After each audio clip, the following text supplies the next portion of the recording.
Oke, baik. Assalamualaikum warahmatullahi wabarakatuh. Perkenalkan, nama saya Rafli dari kelas D4 angkatan 2022. Di sini kita akan mempelajari tentang implementasi design thinking dalam problem solving. Oke, teman-teman. Langsung aja ke materinya ya. Yang pertama kita harus belajar dulu nih, apa itu design thinking. Design thinking adalah pendekatan inovasi berpusat pada manusia yang dirancang untuk menyelesaikan masalah kompleks secara kreatif dan efektif. Ini adalah perubahan pola pikir yang mengutamakan pemahaman mendalam tentang kebutuhan dalam pengalaman pengguna. Fokus pada kebutuhan pengguna, kolaborasi, ideasi, prototyping, dan iterasi. Digunakan oleh perusahaan global terkemuka seperti Apple dan lain-lain. Jadi design thinking ini memang pendekatan inovasi ya teman-teman, untuk menyelesaikan sebuah masalah atau problem solving yang digunakan banyak perusahaan. Nanti kita akan bahas juga tentang studi kasusnya ya. Nah, di sini ada prinsip utama dari design thinking. Pertama ada empati. Ya, di sini kita bisa mengartikan empati ini adalah sebuah prinsip di mana kita harus mengerti perasaan nasabah, atau customer, atau pelanggan, atau user, atau pengguna. Jadi kalau misalnya kita mau berinovasi ataupun membuat sesuatu yang baru tanpa kita memiliki empati, jadi kita nggak tahu nih usernya sebenarnya butuh apa. Contoh kayak sebenarnya nasabah atau pengguna atau user itu pengen makan nasi padang, tapi kita jualnya pecel, ya kan nggak make sense ya. Jadi dalam design thinking kita juga harus mengerti kebutuhan pasar itu kayak gimana, kebutuhan market juga seperti apa, demand yang dibutuhkan juga seperti apa. Jadi kita supply-nya juga enak teman-teman. Di sini ada kolaborasi, menggabungkan berbagai perspektif dalam tim multidisiplin untuk solusi yang lebih holistik dan inovatif. Jadi kita juga bisa berkolaborasi teman-teman, nggak cuman sendiri ya. Jadi kalau misalkan design thinking itu lebih baik mengumpulkan beberapa pendapat atau dari beberapa orang. Jadi perspektifnya akan lebih luas teman-teman. Menggabungkan perspektif dari tim kita untuk dijadikan sebuah inovasi baru yang tentunya sesuai dengan kebutuhan user ataupun para pengguna atau nasabah atau customer, apapun itu yang kalian tuju. Yang selanjutnya ada ideasi. Ideasi mendorong curah pendapatan bebas untuk menghasilkan berbagai ide tanpa penilaian awal, membuka jalan bagi terobosan. Jadi design thinking ini sangat terbuka ya teman-teman. Dia itu independen, nggak terikat dengan apapun, asal tidak mengandung hal negatif seperti sara dan hal-hal yang menyinggung pihak lain. Saya rasa design thinking ini akan bebas berekspresi. Jadi kalian bebas mencurahkan isi pikiran kalian untuk suatu inovasi nih. Contoh kalian mau buat makanan telur campur meses atau apapun itu terserah. Jadi nggak ada yang larang ya teman-teman, dan nggak ada regulasinya juga. Sini terus ada eksperimen dan iterasi, membangun prototipe cepat, menguji, mengumpulkan umpan balik, dan memperbaiki desain berulang kali untuk kesempurnaan. Jadi kita uji dulu nih apa yang kita buat, apa yang kita inovasiin, mengumpulkan umpan balik, ditanya dulu nih para pengguna, para user, para pelanggan, para customer atau nasabah. Ya, kira-kira contoh kayak sekarang saat ini saya di Pegadaian itu ada aplikasi Tring. Apakah aplikasi Tring ini berguna untuk nasabah? Apakah untuk mempermudah nasabah atau justru untuk mempersulit nasabah. Nah, ini kita akan dapatkan materinya setelah kita melakukan eksperimen dan mengumpulkan umpan balik. Jadi ketika kita men-share ataupun menyebarluaskan inovasi-inovasi kita gitu, kita akan mendapatkan umpan balik atau minta nih, kalau nggak dikasih kita minta umpan balik. Sebenarnya apa sih yang perlu diubah? Contoh kalau di Pegadaian aplikasi Tring, apa kira-kira yang kurang dari aplikasi Tring? Apakah limitnya kekecilan atau segala macam, bebas teman-teman. Jadi kalau kita dapat umpan balik gitu ya, kita bisa memperbaiki desainnya berulang kali. Seperti contoh awalnya nggak bisa verifikasi muka di aplikasi Tring, jadi sekarang udah bisa verifikasi muka kan. Itu semua perubahan-perubahan itu didapatkan dari umpan balik. Nah, terakhir dari prinsip utama desain thinking adalah aksi. Fokus pada implementasi dan tindakan nyata, mengubah ide menjadi solusi yang dapat diwujudkan, bukan hanya diskusi. Jadi percuma nih kita dapat umpan balik dari nasabah, dari customer, ataupun dari pelanggan, dari user. Inovasi yang kita buat sudah disebarluaskan, tapi nggak ada aksinya. Aksi di sini tuh perubahannya gitu ya. Saya lebih ke arah perubahannya aja gitu. Ketika udah dapat umpan balik, udah dapat inputan dari luar, tapi kita cuma diskusin aja nih tanpa ada perubahan. Ya contoh ya aplikasi Tring tetap nggak bisa verifikasi muka, meskipun user minta ayo dong pakai verifikasi muka atau one click, contoh pakai Face ID aja atau pakai sidik jari aja gitu untuk masuk. Ya, simpel teman-teman.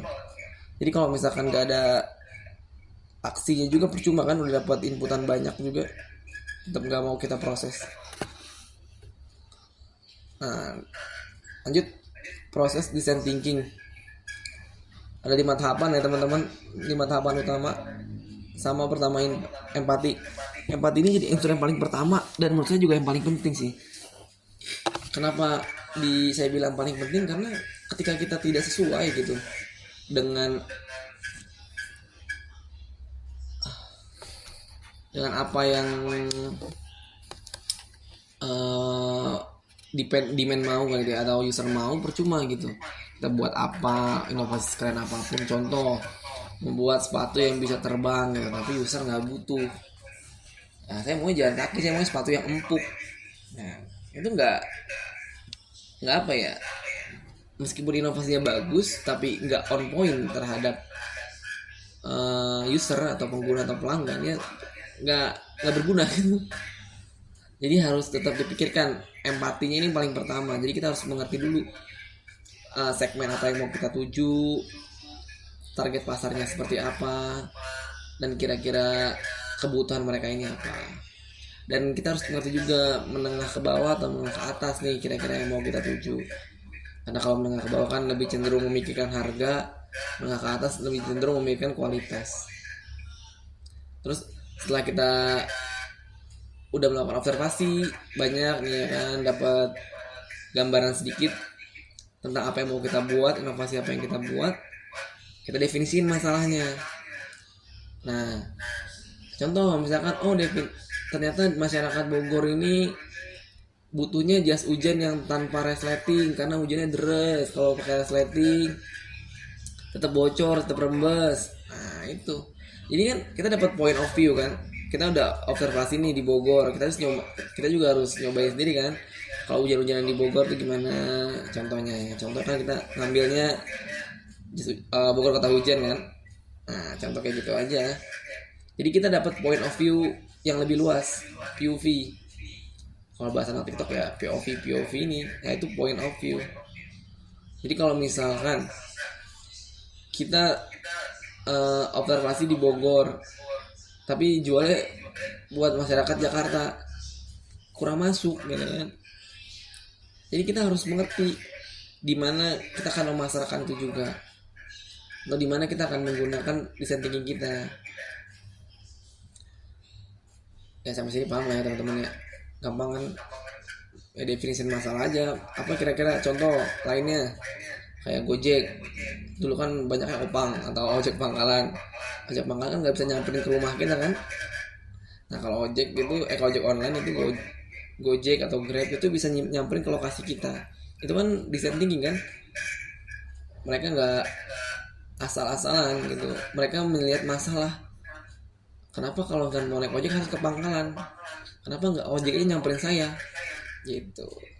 Ini ya, terus lanjut ke ideasi, melakukan brainstorming.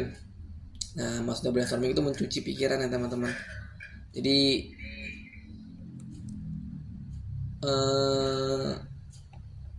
kita harus bisa mengubah pola pikir orang lain gitu untuk butuh terhadap sesuatu yang kita pasarkan gitu. Contoh misalkan kita udah terlanjur bikin aplikasi Gojek gitu contoh, ternyata nggak laku nih, kita harus bisa brainstorming. Biasanya kan banyak penolakan ya, entah dari masyarakat ataupun dari ojek pangkalan itu kan. Jadi ya kayak misalkan awal-awal Gojek launching aja kan banyak berantem sama opang, sama angkot. Ya, kita bisa brainstorming gitu bahwa jadikan pasar yang sehat gitu.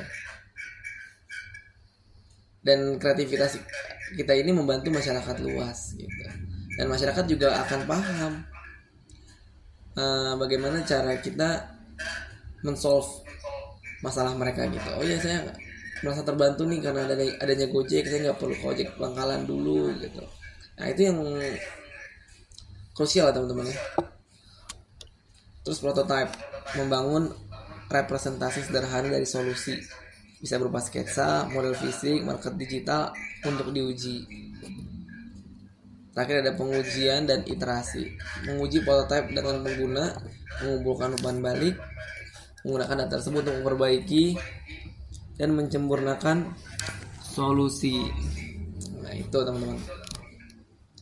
Jadi pengujian ini juga penting. Kenapa saya bilang penting? Karena ini kan tahap evaluasi kan, kita bisa bilang tahap evaluasi. Kalau misalkan nggak ada tahap ini gitu ya, bisnis akan stuck, ataupun inovasi yang kalian ciptakan akan stuck gitu, karena kalian nggak menerima inputan dari orang lain, apalagi dari user yang menggunakan jasa kalian kan. Kalau misalkan nggak ada yang ngasih inputan, contohnya kayak Nokia. Kalau yang paling kita tahu kan Nokia ya, dia tuh tidak melakukan kesalahan apapun, tapi tiba-tiba mereka hilang. Kenapa? Karena mereka tidak menerima inputan, tidak melihat market atau tidak melihat perubahan pasar. Nah itulah yang disebut tahap evaluasi.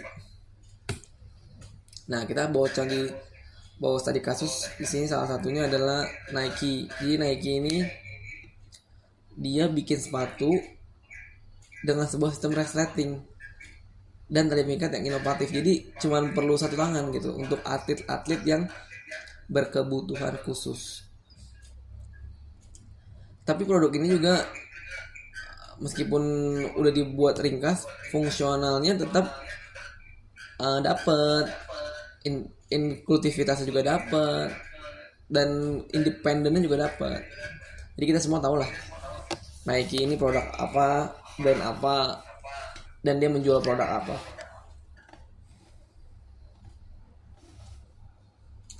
Dengan adanya inovasi ini, jadi para atlet yang keterbatasan fisik ya, mohon maaf, itu akan terbrainstorming sendiri ketika dia butuh sepatu yang ada di pikiran cuma Nike.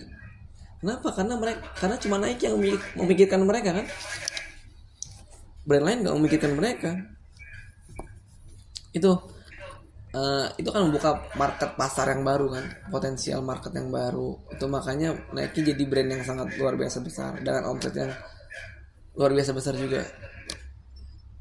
Itu hanya dari design thinking teman-teman, pendekatan. Lihat masalah nih, oh ternyata para atlet kesulitan nih, terutama yang keterbatasan fisik, untuk memakai sepatu yang bertali yang normal gitu. Sulit buat mereka. Diciptakanlah sepatu yang pakai resleting. Nah, ini kan simpel sebenarnya teman-teman ya. Idenya sebenarnya simpel, tapi efeknya domino. Sangat luar biasa besar. Membrainstorming orang juga gitu kan. Bahwa Nike ini peduli terhadap atlet-atlet yang dalam tanda kutip keterbatasan fisik.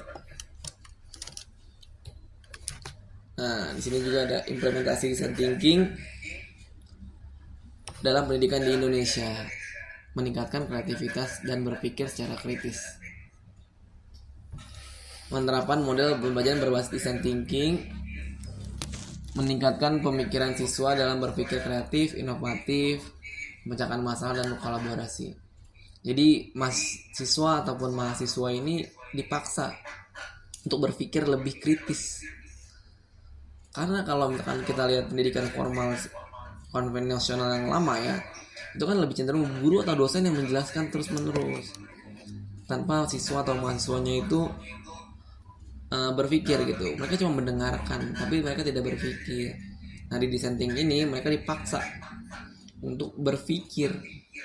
Kalian harus berbuat apa, membuat apa, berinovasi apa.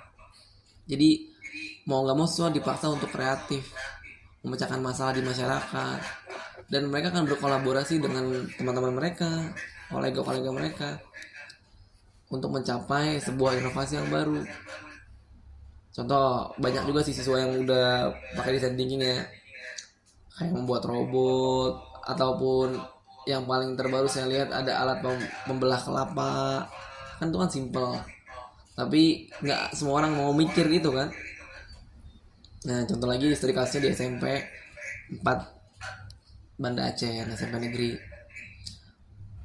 bahwa ini based on data berarti kan, bahwa studi menunjukkan bahwa kelas yang menggunakan metode design thinking memiliki hasil belajar yang lebih baik dibandingkan metode konvensional, terutama dalam mata pelajaran yang memerlukan inovatif kan. Jadi udah ada datanya nih, udah ada researchnya juga. Kalau kita terus-terusan menggunakan metode belajar konvensional yang dimana guru atau dosen menjelaskan, kita hanya mendengarkan, nggak akan ada perubahan teman-teman. Para siswa atau mahasiswa juga nggak nambah skillnya gitu.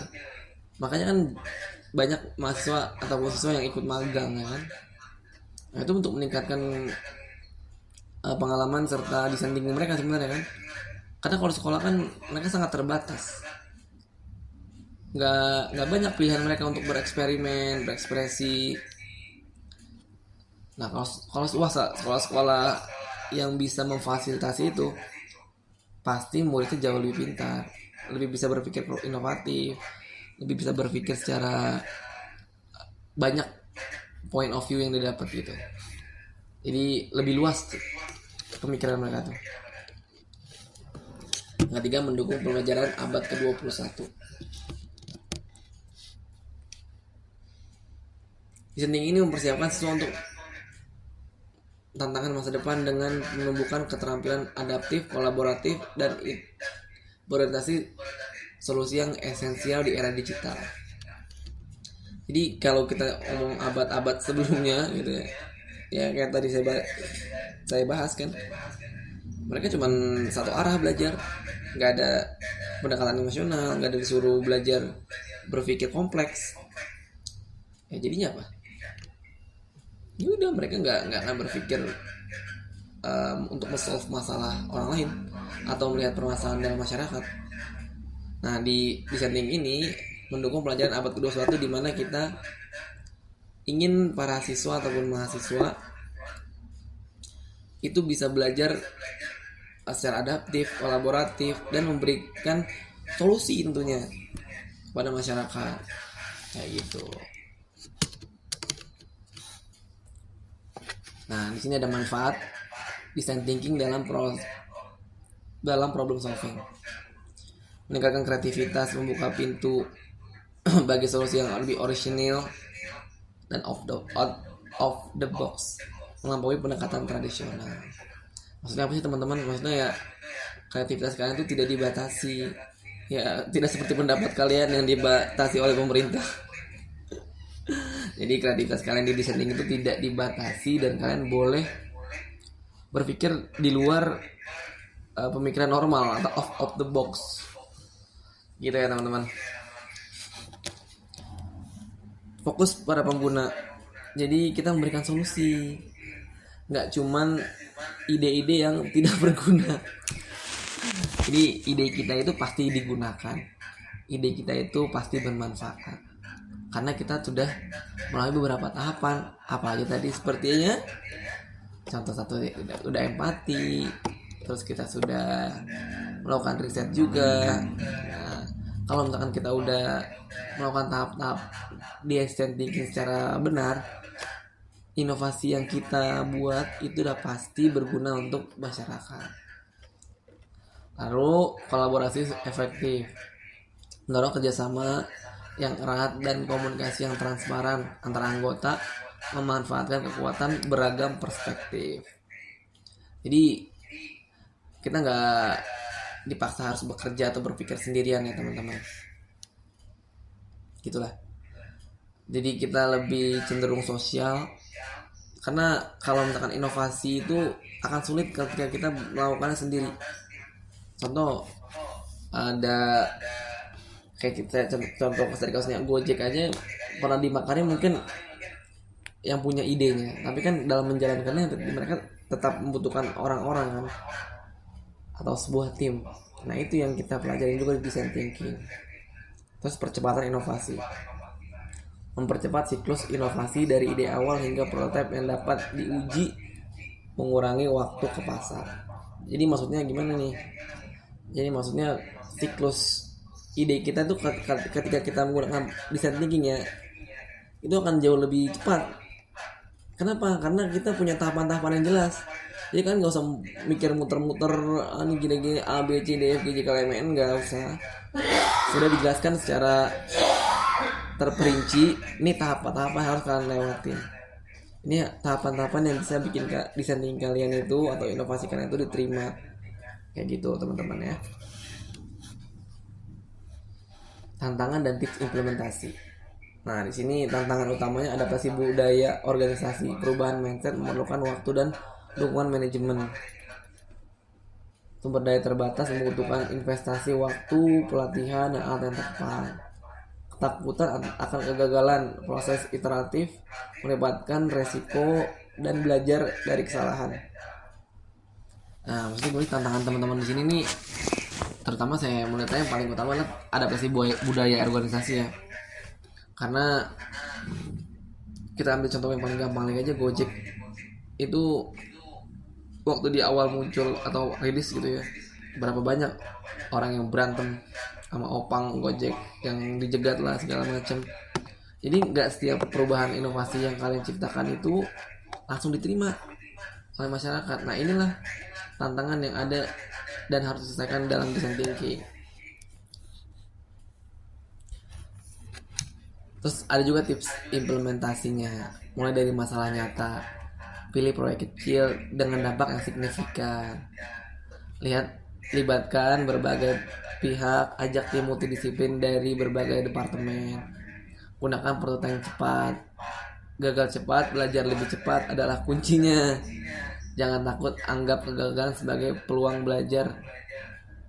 Nah itulah teman-teman ya. Jadi tipsnya itu tetap sama aja sebenarnya, kita perlu riset juga. Intinya lakukan perubahan yang kecil tapi dampaknya juga signifikan. Contohnya apa? Contohnya kayak misalkan kalau saya lihat itu dulu trash bag, dulu kan kita plastiknya plastik kecil. Nah di inovasi lah trash bag yang gede, jadi kita bisa ngangkut sampah lebih banyak, ya kan? Nah di sini juga ada studi kasus disendingin pada UMKM. Biasanya UMKM ini kan banyak masalah. Kenapa saya bilang banyak masalahnya? Karena mereka ini kan pemula biasanya. Jadi UMKM tuh harus melakukan tahap empati. Semua tahapnya harus 5 tadi yang saya jelasin itu harus tetap dilakukan ya teman-teman. Karena kalau nggak dilakukan, banyak UMKM yang tutup. Kenapa? Karena mereka tidak melakukan kelima ini. Jadi mereka selalu jualan aja. oh gue mau dagang nasi uduk nih, udah dagang aja nasi uduk tanpa melihat gitu, padahal kebutuhan pasarnya itu apa. Contohnya kalian jualan es di musim hujan gitu, nggak masuk kan, orang lagi kedinginan minum es. Nah, begitupun sebaliknya gitu. Atau kalian tinggal di daerah pesisir pantai yang cenderung panas, kalian jualan sesuatu yang bikin panas juga, yang nggak masuk gitu kan. Ya kan harus jual sesuatu yang segar-segar. Contoh kalau misalkan kayak di pantai nih, kalian bisa bayangin ya, kalau di pantai kita lagi main ke pantai, terus yang dagang-dagang di pantai itu bukan es kelapa, tapi teh panas. Ya kita makin panas, nggak masuk kan, nggak ada solusi gitu kan. Orang masalahnya apa, solusinya apa, ini yang banyak dipermasalahkan di UMKM, karena banyak UMKM yang tutup. Ya ini gara-gara mereka nggak ada tahapan-tahapan yang jelas. Mereka juga nggak mau belajar, cuma modal semangat. Ya pokoknya gua semangat lah gitu, pakainya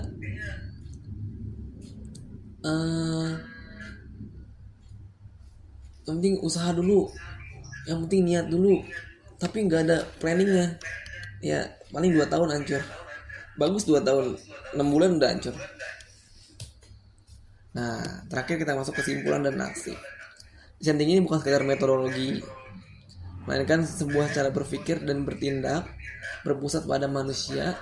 Ini adalah filosofi yang memberdayakan individu dan organisasi untuk mengatasi tantangan dengan inovasi dan empati. Mulailah memahami pengguna Anda secara mendalam, menggali kebutuhan dan tantangan tersembunyi mereka. Berani berinovasi dan menjelajahi berbagai kemungkinan solusi tanpa takut kegagalan. Terus belajar beradaptasi setiap prototipe dan umpan balik yang Anda terima. Mari kita terapkan design thinking, bla bla bla. Ya teman-teman, sebenarnya materinya sampai sini aja. Cuman paling saya akan sedikit membahas atau merefresh aja sih teman. Kalau misalkan kita contoh mau bikin usaha UMKM, sekarang saya di rumah juga ada usaha UMKM tuh teman-teman, baru bikin ya, jualan nasi uduk, terus jualan seblak. Tapi kan itu jam-jamnya teman-teman. Saya udah riset nih, kalau pagi kan nggak mungkin saya jualan seblak kan. Siapa yang mau beli seblak pagi-pagi? Nggak ada. Jadi saya dan orang tua saya udah sepakat bikin usaha kecil-kecilan di rumah. Ya kalau pagi masih berangkat orang berangkat jam kerja, kita bikinnya nasi uduk dulu nih, lontong sayur. Nah itu kan salah satu desain thinking sebenarnya kan. Kalau misalkan kita nggak mikir gitu, kita asal pagi-pagi langsung buka seblak, siapa yang mau beli? Moncor orang kan, nggak ada yang mau beli ya. Terus kita juga harus ngerti dan peka terhadap kebutuhan nasabah kita atau customer kita. Karena saya sering ngomong nasabah karena saya di dunia pelayanan perbankan dan ya bisnis yang melakukan nasabah. Nah, teman-teman juga harus bisa melihat situasi pasar, kira-kira apa yang bisa jadiin peluang bisnis teman-teman. Karena di masa digitalisasi kayak gini nggak mungkin kita cuma mengandalkan gaji teman-teman. Udah gitu nyari kerja juga susah kan, harus bisa berinovasi sendiri. Nggak mungkin kan mengandalkan orang, ngarepin orang dalam. Ya sedih banget hidupnya, nggak ada usahanya ya teman-teman kayak gitu. Nah baik, pokoknya teman-teman saya kasih tips and tricks saja dalam design thinking ini. Menurut saya yang paling penting adalah tahap empati dan aksi. Ya kalau yang 3 itu kita bukan bisa di skip, tapi kita bisa learning by doing. Tapi empati ini yang akan susah. Kita melihat perasaan orang, kebutuhan orang, ini susah gitu. Mau nggak mau kita harus observasi. Lumayan lama pasti waktu yang dibutuhkan. Entah itu observasi kebutuhan nasabahnya, ataupun customernya atau usernya. Dan empati juga terhadap diri sendiri. Kira-kira kita mampu apa enggak nih, sanggup apa enggak gitu kan. Nah, interaksi yang terakhir adalah aksi. Jadi teman-teman, percuma nih kalian teori udah bagus, A B C D F G C K L M N O P Q R S T U V W X Y Z, tapi nggak ada aksinya. Kan harus balance nih antara ide dan aksi. Oke teman-teman, mungkin cukup sekian pembahasan dari saya. Kurang lebihnya saya mohon maaf. Kira-kira kalau ada pertanyaan ataupun lain sebagainya, kita bisa manfaatkan sesi lain ya teman-teman. Saya nggak naruh kontak saya di sini karena teman-teman juga teman-teman saya. Jadi silakan hubungi saya di WhatsApp aja kalau mau ada pertanyaan lebih lanjut. Terima kasih teman-teman.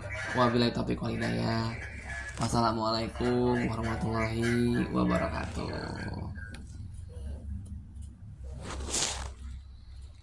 Dah, yes.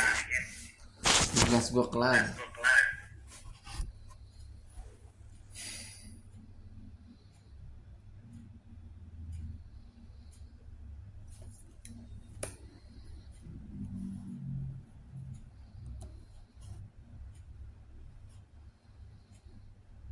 Alhamdulillah.